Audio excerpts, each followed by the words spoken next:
Good evening, Fort Collins. I'm your host, Jacky Wilson, and you've just tuned in to CTV Talks. This week, we're taking a look at an art form and a business that is blowing up in Colorado, and what it has to do with the bill that just passed in Fort Collins last night that allows the retail sale of marijuana. Then we'll be asking students what they think about the bill and how they think it will affect our community. Then stay tuned for this week's weather updates with Austin Harley. But first, let's meet Theresa Brodzinski Norton of Glass Antixx. So Theresa, thank you so much for being here with us. Can you tell us a little bit about the glass blowing process?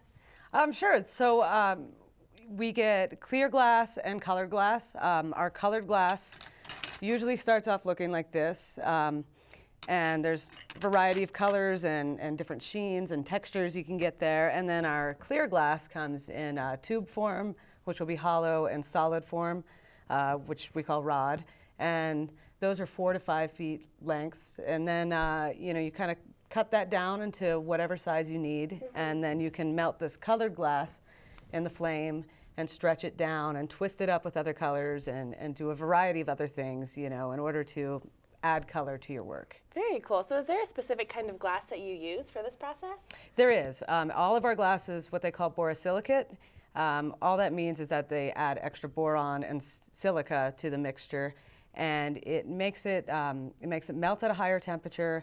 It makes it resist thermal shock, which would be like taking from an extreme cold to an extremely warm environment, or heating it up, putting it in an oven, or putting a lighter to it, or throwing it in a freezer. It won't crack like other forms of glass will. That's very important probably in this process with such high heat. Absolutely, yes. So you also told us something about Gilson opals. Can you tell us a little bit about those? Sure. Gilson opals are made in a laboratory. They're used a lot in jewelry, but in a Gilson opal, they add extra silica to it. And what that does is make it so it's compatible with the glass that we use. Okay. So you can encase a Gilson opal right into the glass, and it doesn't crack in the cooling process. Interesting. And I understand there's a lot of different minerals that can go into the glass blowing product. Can you tell us a little bit about those different minerals that you're using? Sure. The most common ones that are used are actually meteorites. And if you think about it, meteorite is space glass. So there's one called tektite, and that's kind of a blackish meteorite. There's something called moldavite that's more of a green, kind of more of a gem quality. So the meteor comes through and crashes and hits whatever it hits. When it hits the surface, it heats it up so quickly that it turns to glass. Yeah. Those are the most common ones. We also use gold and silver for coloring. If you've ever heard the term color change with pipes or with other glassware, all that really is a really thin layer of gold or silver that's been laid on. And then when you put something dark behind it, it looks a different color. It's kind of a mirror effect. Interesting. And so how do you create all these different kinds of patterns and shapes when you have all these different colors? Some of it is just stretching it down and doing little dots. Sometimes it's a matter of actually drawing. Like I have one example here. I don't know how well that shows up, but this is kind of a mountain scene drawn with little tiny stringer of glass, basically, drawn on the backside, and then you flip it around and look at it from the front. Right, and so that's such a hot material. Do you have specific tools that you're using to touch all this hot glass? All kinds of tools. One thing you can do, like if I'm holding this rod here and this part's in the flame, I'm good, to about here. You learn that really early on where the good spot is. Oh, I'm sure. But yeah, we do have lots of specific tools. Most of them are made out of carbon graphite because that really holds up to the heat. Okay, very cool. And how did you get started in glass blowing? I moved here to Colorado back in 2000, and I went into, I think it was Rockin' Robins. I saw some like dread beads, like hair beads, and I had taken some art classes in college and some pottery and things, and I thought, that'd be fun to try, which I'm sure lots of people think. I met the man who's now my husband a few months later, and he was sort of just living on the road and touring around seeing music, and he came to Fort Collins to learn how to blow glass. So match made in heaven. Well, I suppose so. Very cool. And why do you think pipe blowing is considered the lower art form of a lot of glass product making? I mean, I think you probably hear that a lot.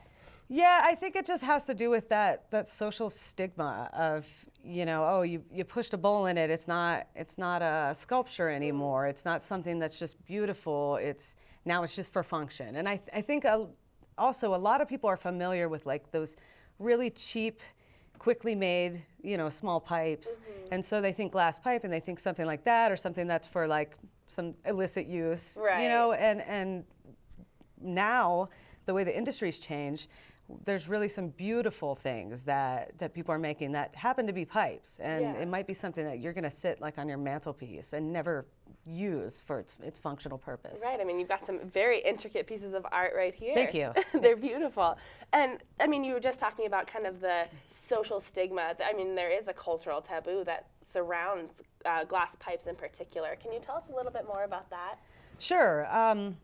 It's starting to change, especially in states like Colorado, where we've passed laws and people are starting to accept it a lot more. But there's this movement within the glass community itself, within the pipe makers, trying to really make a push to get these pieces into galleries and to say, just because it functions as a pipe doesn't make it any less worthy.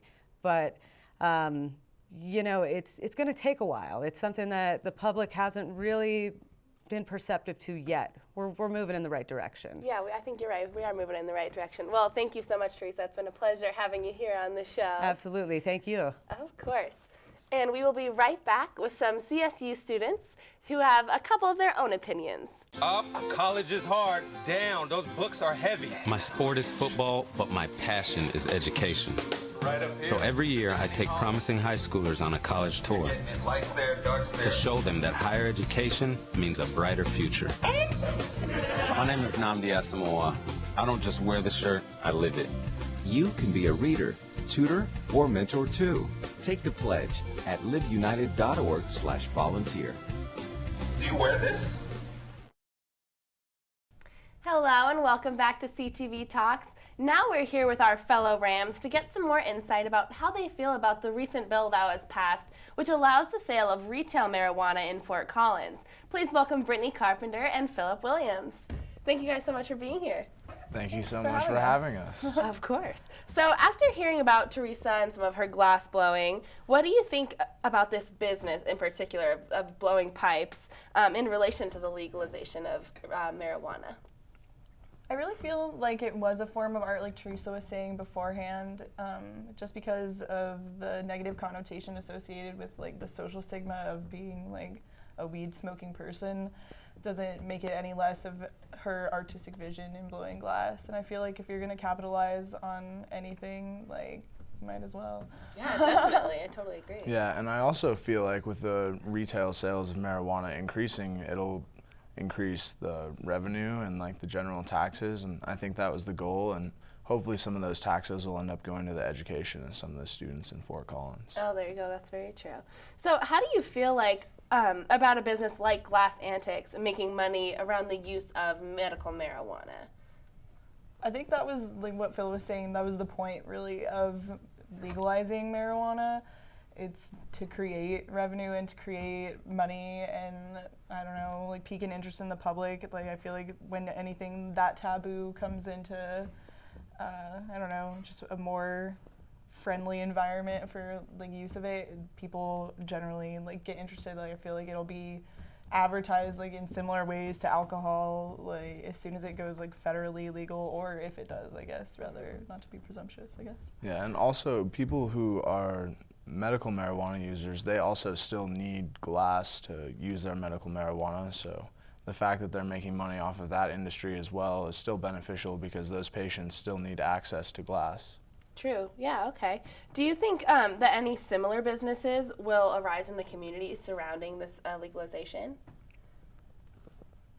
Well, I know that there's no way that there could be a system like Amsterdam's, and there's not going to be like the coffee shop style weed shops where people go in and smoke and hang out because of our really strict DUI laws. We don't want to have anyone leaving a place while they're high, and that also, brings into the question, how are they going to test now for people who are driving around under the influence of marijuana? Right.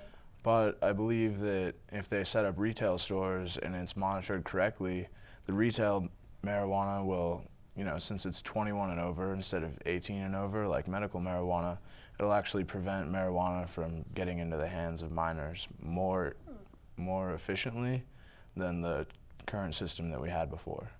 Interesting. And I mean, Fort Collins is a place that is known for its culture. And do you think that marijuana is going to become part of Fort Collins' new culture? I think everyone's sort of up on the Colorado identity of being a weed smoking state.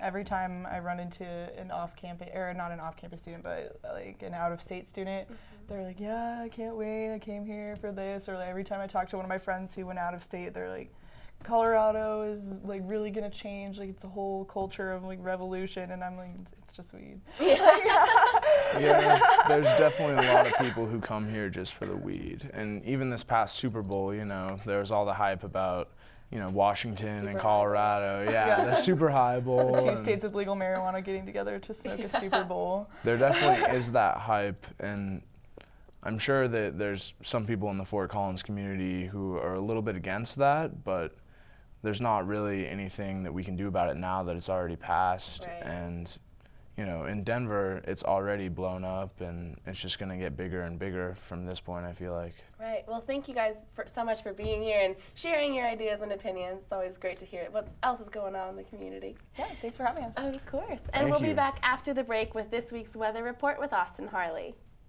Yeah, thanks for having us. Of course. And we'll be back after the break with this week's weather report with Austin Harley.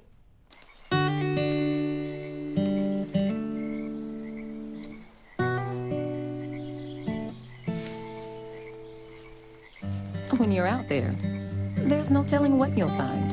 I see it, I see it! Oh, look at you. There are some moments only the forest can inspire. Find yours at discovertheforest.org. Welcome back to CTV Talks. I'm weathercaster Austin Harley, and it certainly was a beautiful day today, and I've got great news. Tomorrow's going to be even better. We have to make it through this evening first, though. You can see outside the studio right now, 31 here in Fort Collins will be the low later tonight. Right now we're sitting about 40, 32 in Denver this evening, just peaking below right at that freezing mark. Very cold in the mountains, teens and single digits, and 30 in Grand Junction this evening. However, the big news is Thursday. Tomorrow, it's going to be beautiful. Sunny skies and 65 degrees in Fort Collins. That's one of the highest temperatures we've seen in the city this whole year so far. Feeling very much like spring right now. 68 in Denver. However, they're probably going to peak into the lower 70s tomorrow, so it's definitely going to be beautiful the farther south you go. 70 in Pueblo, 64 in Lamar, 58 in Alamosa, even nice in the high country as well. You can see that across the nation, a lot of the south and west will be experiencing some beautiful temperatures tomorrow. Yellow is 70 degrees, and we're going to be seeing very close to that tomorrow. Green is 60s. However, it is a different story coming on Friday. Very different. Let's take a look. You can see that purple and blue plunging into Colorado. Let's take a look at that again, okay? Here's Thursday, 70 degrees in Fort Collins, and here's Friday, 40 degrees. So it's not going to be a warm day on Friday. And with that 40 degrees, we will see some rain and snowfall as well. We'll take a look at that graphic. You can see this is the probability of getting more than 4 inches of snow on Friday. In Fort Collins, we have that at 40%. Right now, though, we are definitely looking at a lot of rain on Friday. Morning, you'll wake up. It's going to be rain probably from about 8 a.m. until around noon. It will intensify in the afternoon, some heavier rainfall. As we move into the evening and temperatures cool off, the snow will be moving in. We'll take a look at your 7-day forecast and see when that warm-up will be back. Tomorrow is that cold day I talked about. Tomorrow's that beautiful day I talked about. 65 degrees. Break out that picnic. Break out those shorts. It's going to be awesome. Friday, completely different story. It's definitely spring weather here in Colorado. 44 with some rain and snow showers throughout the entire day. Another cold day on Saturday before we warm back into the upper 50s and low 60s for Sunday and Monday. Jackie, I'm definitely looking forward to tomorrow. It's going to be so nice. I cannot wait. Talk about picnic weather. That's what I'm saying, right? I'm going to eat my lunch outside tomorrow, most definitely. Oh, yeah. And speaking of eating outside, we've got some local eateries visiting us on CTV Talks next week. Please join us. I'm weathercaster Austin Harley. And I'm Jacky Wilson. Have a good night.